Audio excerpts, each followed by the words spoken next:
কিছুক্ষণের মধ্যেই আমাদের জানাজার নামাজ শুরু হবে। আপনাদেরকে কাতার করার জন্য অনুরোধ করছি। আশা করছি এর মধ্যে সবাই প্রবেশ করেছেন।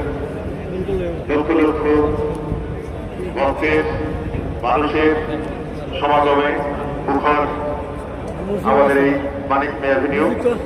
আমরা সবাই সম্মিলিতভাবে আমাদের প্রাণপ্রিয় মহান নেত্রীর জন্য দোয়া করব, এক কাতারে সামিল হয়ে জানাজার নামাজ আদায় করব। আপনারা আস্তে আস্তে কাতার সোজা করুন। আমাদের নির্ধারিত সময় ছিল দুটো, সময় সমাগত। আপনারা কাতার সোজা করতে থাকুন। আমাদের প্রাণপ্রিয় নেত্রী, তিনবারের প্রধানমন্ত্রী, গণতান্ত্রিক সংগ্রামের অবিস্মরণীয় নেত্রী, স্বাধীনতার সার্বভৌম